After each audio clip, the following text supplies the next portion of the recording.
हम संगीता ठाकुर स्वागत करे छी अपन यूट्यूब चैनल मिथिला के नगरिया में। आई के एही वीडियो में सप्ता विपता के कथा सुनाब। तो कथा सुने से पहले चैनल के सब्सक्राइब कर लेब, कियाकि एहि चैनल पर मिथिलांचल से जुड़ल हर पाबनि तिहार के जानकारी आ धार्मिक कथा भेटत। तो चलू आब कथा सुनू। फागुन मास छलै, फगुआ के परात। आइ माय सब डोरा बन्है छलखिन आ कथा सुनै छलखिन। सलखी जे नल राजा के दासी छलै, उ राजा के आंगन बाहर अयलखिन तऽ कहलखिन, महात्माइन अहूँ यदि डोरा बन्हतौं तो रोही दासक दोसराइत होइत। रानी सलखी के कहलखिन, हमरो डोरा आनि दे। डोरा मंगा कऽ 3टा गांठ दऽ कऽ पहिर लेलनि। राजा के राति जहन भोजन देबऽ गेलखिन तऽ आन दिन दै छलखिन बाँहि उघारि कऽ, आ ओहि दिन देलखिन बाँहि झाँपि कऽ। ताहि पर राजा पूछलखिन, की कारण अछि जे आइ अहाँ हमरा बाँहि झाँपि कऽ भोजन दै छी? आ राजा बाँहि उघारि कऽ देखलखिन तऽ देखलखिन कि लाल ताग बहानने छथिन। तऽ राजा रानी से कहै छथिन, सोन रूप पहिरक अहाँके शरीर में जगह नहीं अछि, आ ई की लाल ताग कियाक बान्हि लेलहुँ? से कहि कऽ राजा हुनकर डोरा के तोड़ि कऽ फेंक दै छथिन। प्रातः काल जखन सलखी फेर एलनि आंगन बाहर तऽ कहलकनि, ये मलकनि, जहि डोरा के अतेक पूजा पाठ कऽ बन्हलहुँ तकरा 12 सूप लगै अछि। रानी फेर गंगा जल से धो कऽ पहिर लेलनि। पुनः राजा के भोजन देबऽ गेलखिन। ताहि पर राजा कहलखिन, अहाँ बड्ड जिद्दी छी। ओ डोरा के तोड़ि कऽ आ दीपक टेम पर डाहि देलखिन। एहि से सप्ताक समस्त देह में फोका भऽ गेलनि। ओहि पर विपता जे सप्ता के बहिन रहथिन, ओ कहलखिन जे आब राजा के क्षतिक भावी आबि गेल छनि। राति में जहन राजा रानी दुनू प्राणी घर में सुतल रहथिन, तखन सप्ता आबि कऽ हुनका दुनू धुरखुर पर हाथ दऽ ठाढ़ भऽ गेलखिन आ राजा रानी से प्रश्न केलखिन जे रजबा रनिया सुतल छ कि जागल? राजा कहलखिन, सुतलो छी, जागलो छी आ मोन पछतैबितो छी। नवारी कि बुढ़ारी? राजा कहलखिन सप्ता से जे आइ जाउ, काल्हि हम लोकनि घर में विचार कऽ लेब, तहन जवाब देब। ई सुनि सप्ता अंतर्ध्यान भऽ गेलखिन। फेर दोसर राति फेर सप्ता उपस्थित भेलखिन। राजा से पूछलखिन जे अपना में विचार केलहुँ कि नहीं? अगर केलहुँ तऽ जवाब दिअ, नवारी कि बुढ़ारी? दुनू प्राणी सहमति से कहलखिन जे नवारी दुख बर्दाश्त कयल जा सकै अछि, किंतु बुढ़ारी में नहीं। एहि जवाबक सुनि किछे दिन भीतर सब संपत्ति नष्ट भऽ गेलनि। जे नौकर चाकर हिनका ओहिठाम काज कऽ गुजर करै छलथि, तकरो ओहिठाम राजा के मजदूरी करऽ पड़लनि। जे दासी हुनका ओहिठाम कुटौन पिसौन करै छलथि, हुनका तऽ रानी के कुटौन पिसौन करऽ पड़लनि। किछ दिन बाद रानी राजा से कहलखिन, यौ राजा, जहि देश में सोना के मोर पहिर विवाह केने रही, ओहि देश में खुरपी से बोनि करल नहीं जाइ अछि। एहि विचार पर दुनू प्राणी सहमत भेला के बाद जखन ओ देश छोड़बाक लेल जे रास्ता के खर्चा के प्रबंध करऽ लगलखिन तऽ हुनका घर में किछ नहीं भेटलनि। दुरागमन काल में जे एकटा तमघैल रहे, वएह तमघैल के लऽ कऽ अपन रानी आ राजा विदा भेलथि दोसर देश लेल। तऽ हुनकर जे प्रिय दासी सब छलनि, सलखी और जे केओ नौकर चाकर छलनि, उ कहलकनि, मलकिनी हमरो लोकनि के लेने चलू, नहीं तऽ अहाँ सब जतऽ रहब तते हमहूँ सब रहब। तहि पर रानी कुछ सोचि कऽ कहलखिन, ठीक छै, तुहो लोकनि चल हमरे संग। तखन सब गोटे ओहिठाम से विदा भऽ गेला। एहि बात के देख सप्ता अपन बहिन विपता से कहै छथिन, एहि राजा रानी के तऽ अपन दिन काटब पहाड़ भऽ जेतै। आ तहन सबके संग लऽ कऽ विदा भेल। ताहि पर विपता सप्ता के पुनः कहलखिन जे तोही तऽ छह, तोहर को दृष्टि रहला पर की हुनका कतौ चैन भेटतनि? ई बात दुनू बहिन के बीच होइते छलनि कि एहन अन्हर उठलै जाहिमे हुनकर जतेक नौकर चाकर छलनि सब कतौ उड़िया गेलनि। बचि गेला मात्र दुनू प्राणी आ पुत्र रोहिदास। किछ दूर जहन आगाँ गेलखिन तऽ कतौ देखलखिन जे घोर आ सातुक भोज होइ अछि। रानी अपन राजा से कहलखिन जे भोज में से कनियो मांगि कऽ आनि दैतियै तऽ रोहिदास खैतथि। राजा ई सुनि ओहि भोजक नजदीक जाकऽ भोज धारा से कनि सातु मांगि आनलखिन।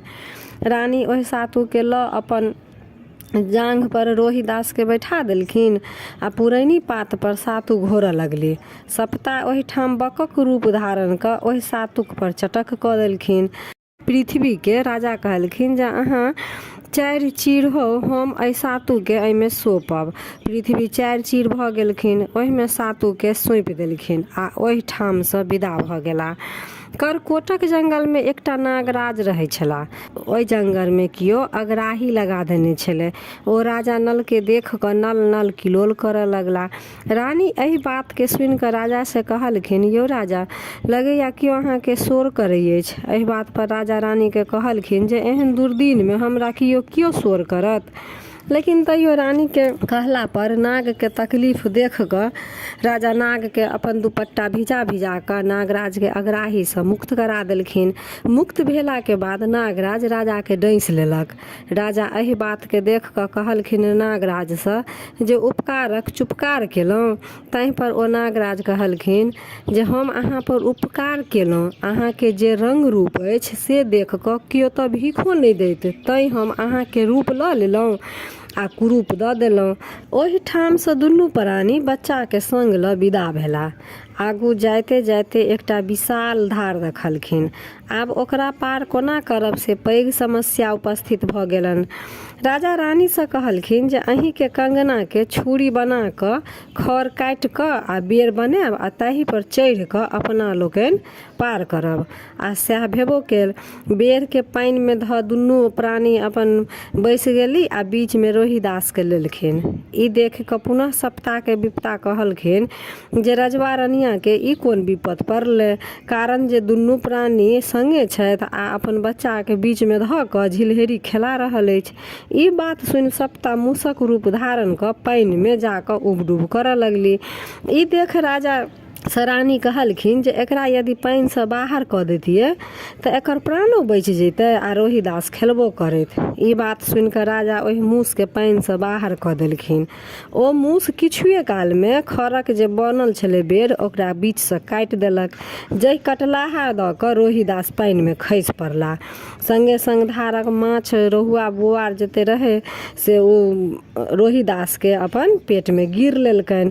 राजा के लाख प्रयत्न केला के बाद रोहिदास नहीं भेट सकलखिन, जाहि से रानी के असीम दुख भेलनि। ओ धैर्य नहीं राखि सकली आ कानऽ खीजऽ लगली। जाहि पर राजा कहलखिन अगर अहाँ के बेटा रोहिदास हैत तऽ जरूर भेट जायत। ओहिठाम से विदा भेला। आगू गेला तऽ एकटा गुल्लरि के गाछ देखलखिन। हिनका सबके भोजन केला बहुत दिन भऽ गेल छलनि, क्या दिन ने बीत गेल छलनि। तऽ रानी कहलखिन जे अगर गुल्लर तोड़ि लेतहुँ तऽ कनि अपना सब कुछ खा लीती। से सोचि कऽ राजा रानी के कंगन लऽ कऽ आ ओहि कंगन से फेंक कऽ गुल्लर तोड़े के कोशिश करलखिन। लेकिन ओ कंगना जखन गुल्लर तोड़े ला फेंकलखिन कि ओ कंगना हुनकर गाछे पर लटकि गेलनि आ गुल्लर नहीं टूटले। ओहिठाम से दुनू गोटे विदा भऽ गेला। 7 दिन दुनू प्राणी के भोजन के भऽ गेल छलनि। राजा के रानी कहलखिन जे कतहु से किछु मांगि अनितहुँ तऽ भोजन करितहुँ। ओहिठाम से राजा विदा भेला भिक्षा मांगे लेल। एक गोटा ओहिठाम पहुँचला जाहि ठाम पुरुष पात नहीं भेटलनि। आंगन में ननद आ भौजाई पिसिया करै छलखिन। पहिने दुनू गोटे गीत गबैत छलखिन, पिसिया करै छलथि। चिक्कस जांत से छिलैक छिलैक खसैत छलनि। हिनका लोकनि के पहुँचते चिक्कस जे छल से दर्रा जकाँ खसऽ लागल आ दुनू ननद भौजाई में झगड़ा हुअ लगल। ओहिठाम जे बूढ़ पुरान स्त्रीगण छली ओ कहलखिन हिनका भाग कर्म से जे किछु खसलनि से हिनका दऽ दियौन। राजा ओ लऽ कऽ अपन रानी लग एली आ कहलखिन जे लिट्टी लगाओ। रानी लिट्टी लगाबऽ लगली आ राजा तिमनक उद्देश्य से एकठाम मलाह माछ मारै छल ओहिठाम पहुँचल। पहिने तऽ मलाह के बड़का बड़का रहुआ बुआर पड़ै छलै। हिनका पहुँचते देरी चुन्ना पोठी पड़ऽ लागल आ दुनू सार बहनोई में माछ जे मारै छल ताहि में झगड़ा हुअ लागल। बूढ़ पुरान कहलखिन जे हिनका भाग से जे चुन्ना पोठी पड़ल से दऽ दियौन। राजा रानी लग आबि कऽ कहलखिन लिट्टी लगा कऽ माछ झरका लिअ, हम स्नान केने अबै छी। रानी के लिट्टी लगायल आ माछ झरकायल जे भऽ गेलनि तऽ सोचलखिन जे कतऽ राजा राजसीय भोजन करै छलाह आ कोना ई झरकल खेता। तैं जाइ छी धार से एकरा धो अनै छी, पवित्र भऽ जायत तऽ ओ भोजन करता राजा। रानी ओकरा धोबाक लेल धारक किनार पहुँचली। जहाँ कि धोअ लगली कि लिट्टी सजीव भ आकाश में उड़ि गेल आ माछ सजीव भ जल में पड़े लागल। कहुना 2-4 टा छानि सकली जे लऽ कऽ घुरि एली। राजा स्नान करऽ काल में सबटा देखैत छलथि। ओ कहलखिन जे किछु बाँचल अछि तऽ लाउ दुनू गोटे बाँटि कऽ खा लै छी। रानी कहलखिन राजा से और कियो सर सम्बन्धी नहीं अछि। राजा कहलखिन छथि तऽ यशो बहिन, हुनके ओहिठाम पहुँचल जाय। ओहिठाम से गेला तऽ देखलखिन जे ओतऽ उपनयनक आयोजन छै, भोज भात भऽ रहल अछि। कियो जाकऽ हुनका बहिन के कहलखिन जे ये अहाँके भाई भौजाई आयल अछि। ओ संवाद वाहक जे कहऽ गेल छलै हुनका से पूछलखिन क्या गोटा से आ की सब लऽ कऽ एला, तऽ ओ कहलखिन जे नहीं कियो संग एलखिन आ किछु नहीं लेला। ओहि पर ओ कहलखिन जे जो ओ हमर भाई भौजाई कतऽ से आओत, जो भूसकार घर में बैसक दऽ अभी आ 1 आँटी कूस आ 1 कटिया पानि दऽ अभी, जौर बाँटत आ खायत, बैसल किया खायत। भोजक उपरांत दासिन महात्माइन के कहलखिन ये भाई भौजाई के भोजन देबो केलियनि। रानी कहलखिन गे मार बारहन, ओ कतऽ से हमर भाई भौजाई आयत। अहीं पर दासी कहलखिन जे आयल अछि तऽ सएह कहियो। तहन रानी कहलखिन देखी तऽ भंडार घर में किछु बाँचल है तऽ दऽ अभी। दासी भंडार घर में गेल तऽ देखलक जे मौसरी के दालि आ घोर बाँचल छलै। ओ लऽ दासी हुनका देबऽ गेलनि। ई देख राजा कहलखिन जे यह अगर बहिन हमर अपने हाथे दैत तऽ खैतहुँ, किन्तु अहाँ लऽ कऽ एलहुँ, अच्छा तऽ राखि दियौ। राजा के असीम दुख भेलनि बहिन पर आ ओ सप्ता विपता के कहलखिन जे जँ एहन विपत्ति देलहुँ तऽ पृथ्वी के 4 चीर करू, जाहि में एकरा धऽ देबै। किछुए क्षण में पृथ्वी 4 चीर भऽ गेल। ओहि में राजा दालि आ घोर के राखि ओहिठाम से विदा भऽ गेला। पुनः रानी कहलखिन जे ये राजा और कियो नहीं अछि। अपन राजा कहलखिन जे एकटा बंधु अछि, चलू ओहिठाम चलल जा। ओतऽ पहुँचला तऽ जेहन आदर ओ पहिने करै छलखिन तेहने आदर आइयो केलखिन। भोजन करऽ बैसला तऽ जतेक 56 प्रकार के भोजन छलै सब साग भऽ गेल। मित्रक बेटी रानी के पूछऽ लगलखिन जे मीत माई हार गाँथा अबै अछि। रानी कहलखिन जे पहिने तऽ अबै छल, आब की हैत से नहीं जानै छी। एहि पर मित्रक बेटी हार गाँथऽ लेल देलकनि। हार जखन गैथिते रहथिन तऽ एकटा पिठरा नाम के हंस आबि सब मोती गिर लेलकनि। ताहि पर रानी राजा से कहलखिन यौ बड़ भारी बात भऽ गेल, सोना चोरी के कलंक लागि गेल। दुनू प्राणी ओहिठाम से विदा भऽ गेला। किछु दूर आगू गेला बाद रानी राजा से कहै छनि ये राजा कने अहाँ अपन जांघ खसेबतहुँ तऽ हम सुति रहितहुँ। राजा सएह केलखिन। एहि बात के देख विपता सप्ता के कहलखिन जे एहन कोन विपत्ति जाहि में साइयक जांघ पर रनिया सुतल अछि आ झिहिर झिहिर बरसात लगै अछि, ई कोन विपत्ति भेल। राजाक मोन में एकटा पाप उत्पन्न भेलनि जे स्त्रीगण के कते उघैत फिरू, जँ दिन घूरत तऽ कतेक स्त्री भेट जायत। ओ रानी के माथ हटा कऽ सुतले छोड़ि चलबाक विचार सँ हुनका आँचर पर लिख देलकनि गुणमंती जधनी होइह, जुनी करिह नीच गियाने, 3 मास रस्ते अभिह, 6 मास रस्ते नहीं अभिह। ई लिख हुनका छोड़ि ओ विदा भऽ गेला। ओहिठाम से राजा विदा भऽ मथवासी जातिक ओहिठाम गेला आ पुछलखिन कियो नौकर राखब। तऽ सुनि कऽ ओ लोकनि पुछलखिन जे कोन काज करब।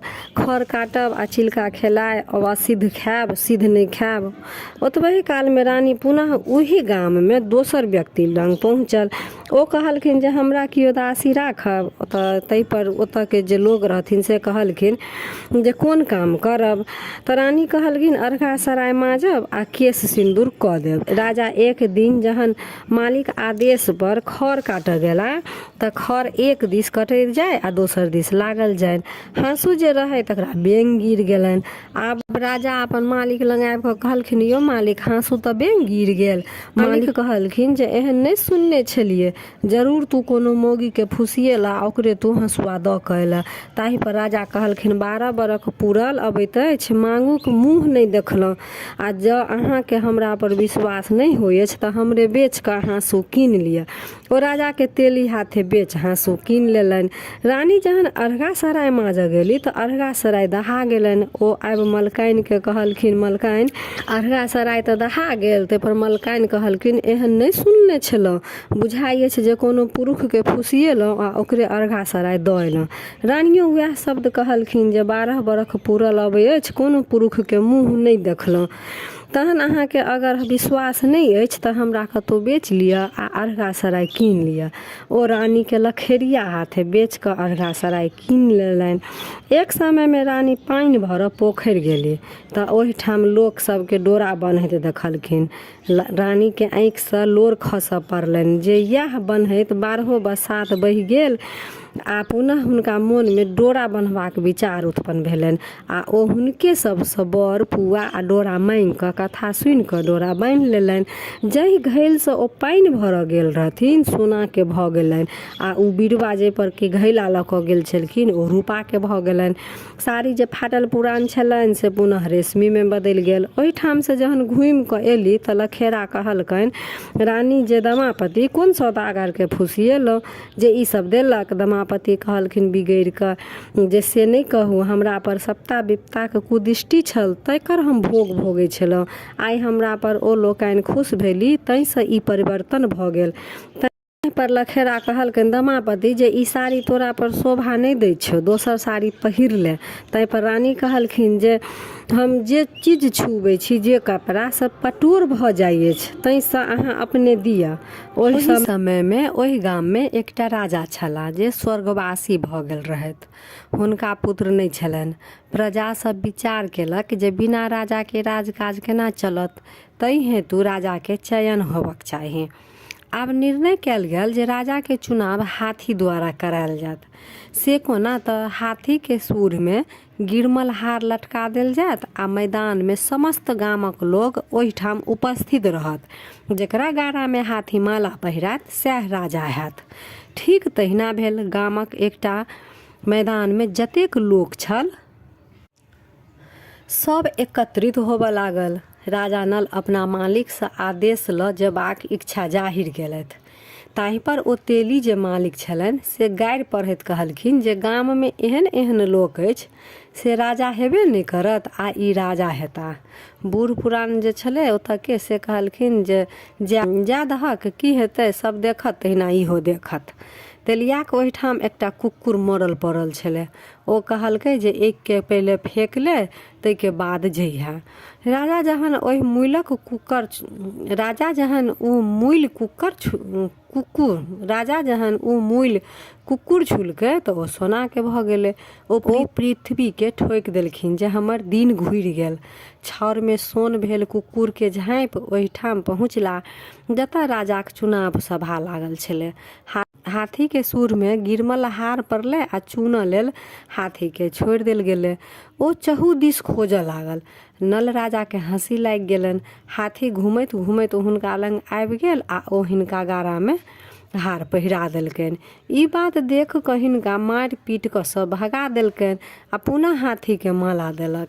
राजा ई दृश्य देखबाक लेल शहरक एकटा गाछ छलै ताहि पर ठाढ़ भऽ गेला। हाथी सबके खुनैत पिचैत पुनः फेर ओहिठाम पहुँचल जतऽ राजा नल ठाढ़ छलथि आ ओ पुनः हुनके गिरमल हार पहिरा देलक।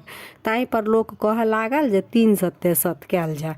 पुनः गिरमल हार हाथी फेर हुनके पहिरोलक। तखन लोक सब कहलक जे हाथी तऽ कोनो मनुष्य नहीं अछि जे दिशा पक्षित करत। ई यदि कहियो के राजा हेता तै हिनका पहिरौलक से हिनके राजा बनायल जा। गामक लोग फेर कुछ विचार कलक जे हिनका 4 चंगेरा चूड़ा आ 4 बासन दही दऽ दियौन, खेता आ चलि जेता आ अपने लोकनि राजा जतेक राज अछि से बाँटि लेब। ओ भोजन किए तऽ राजा के ओतेक देल गेलनि।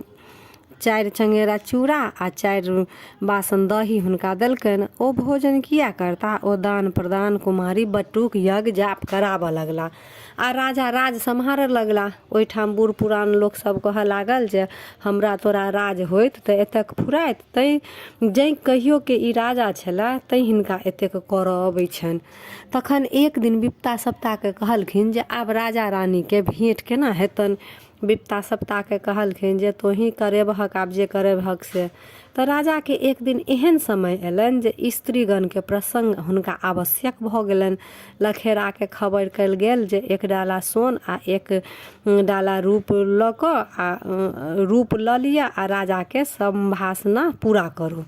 लखेरा अपन राजा के वासना के पूर्ति करबाक हेतु बनि ठानि कऽ तैयार छल। कारण लखेरा के काजे इएह छलै। राजाक ओहिठाम जहाँ की बुलाहट भेलै कि सप्ता लखेरा के पेट में पैसि गेलखिन आ ओ दर्दक एहन रूप लऽ लेलखिन कि ओ लखेरा के कहऽ पड़लनि दमापतिसँ जे हम कनी निकास जाइ छी, तो राजा के पैर धोबिहन। ओ जहन राजा के पैर धोअ लगलखिन तऽ राजा के पैर पर रुद्र रेखा देख कऽ दमापति के आँखि से लोर खसि पड़लनि। ओ 12 बरखक जे लोर राजा के पैर पर पड़लनि तऽ फोका भऽ गेलनि। ताहि पर राजा दमापति से प्रश्न केलखिन जे हम एतऽ सरे सगुने एलहुँ आ अहाँ हमरा पैर पर नोर किया खसेलहुँ।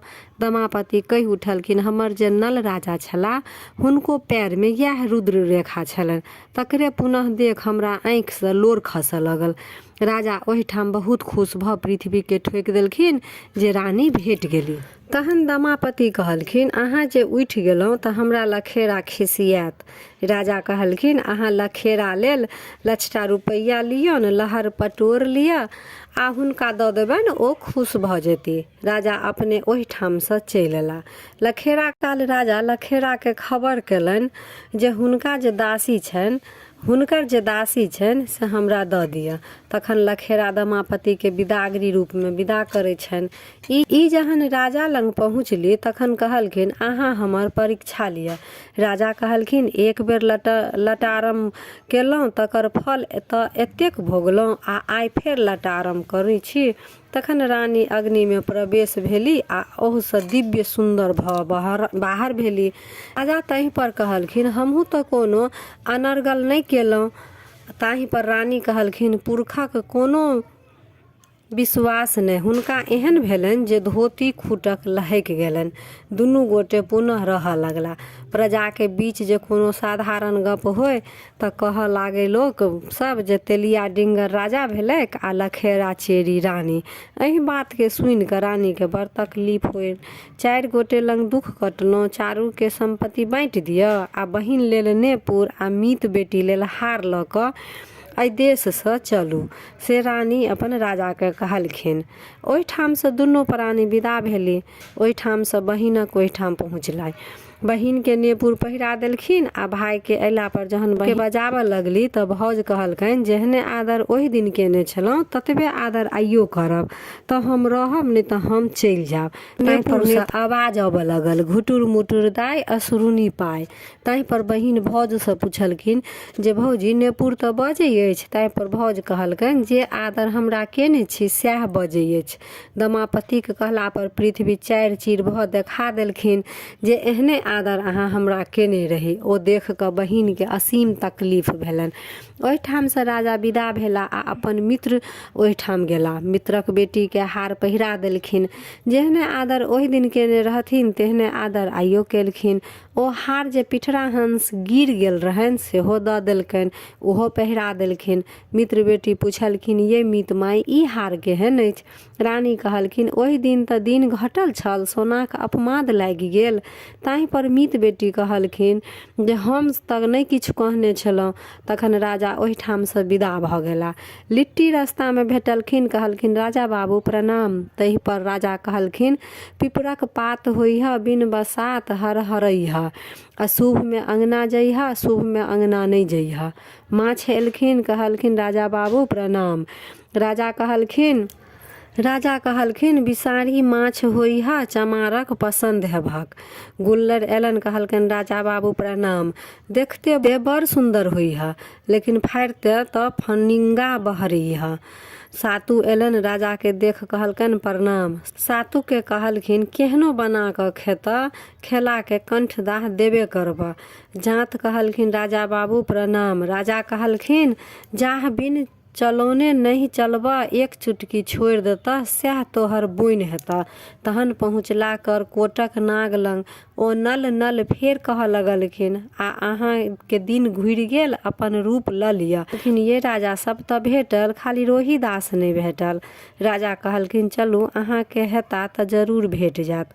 गाम में हल्ला भऽ गेल जे धर्मवीर राजा आबि गेला। खिचेरी आ झाँझी कुकुर सब दौड़लनि जे 12 बरख कारा खेला भऽ गेल। तै पर राजा कहलखिन हम आब आबि गेलहुँ। मल्लाह सब अपन प्राचीन राजा के देखे के खुशी में राजा लेल नदी में माछ मारऽ गेल। ओहि माछ में एकटा माछ फंसल जाहिमे कि रोहिदास के गिरने छलनि। नवका मल्लाह सब कहऽ लागल जे राजा के नहीं देबै, ओहिना माछ मांगऽ लागत। बुढ़वा सब कहलकनि हुनके जलकर छनि आ हुनके नहीं देबनि। 4 गोटा सब माछ उठा हुनका ओहिठाम नेने आयल। ओ 5 टुक कपड़ा आ 5 टा क असरफी सब मल्लाह के देलखिन। माछ ल हवेली में पठा देलखिन। अपना जलकरक माछ खेला बहुत दिन भऽ गेल। नीक क बनाउ, सलखी गेल माछ बनाबऽ। तहन माछ बाजऽ लागल, सलखी लाभी दै पकड़ी, कनखुर ध उजारू, हम रोहिदास अही में छे। सलखी बाजल ये रानी हम नहीं माछ बनाब, माछ तऽ मुँह बजबै अछि। एक बेर लटारम केलहुँ तऽ ई दशा भऽ गेलहुँ आ फेर लटारम करै छी। रानी अपने गेली माछ बनाबऽ। मामा लाभी धय पकड़ू, कनखुर धय उजारू, हम रोहिदास अही में छी। माय के दुन्ना बल भेट गेलनि। ओहि में सँ निकालि रोहिदास के मायक दूध पीबऽ लगला। सौंसे हल्ला भऽ गेल जे माछक पेट से बच्चा निकलल। मलाहिन सब हल्ला करऽ लागल जे हमर डूबल छल तऽ हमर डूबल छल। राजा कहलखिन जे हवेली में कथी के हल्ला अछि, सभक निसाफ हम करै छी आ हमर के करत। कहलखिन जे हे सप्ता यदि अहाँ दहीन भेलहुँ तऽ एकर फैसला अहीं करब। रानी के बेटा होती तऽ रानी के दूध से नहेता, और अगर मलाहिन के बेटा हेता तऽ मलाहिन के दूध से नहेता। दमापति के दूध से रोहिदास नहाय लगलथि। मलाहिन के छाती से एको रत्ती दूधो नहीं निकलल।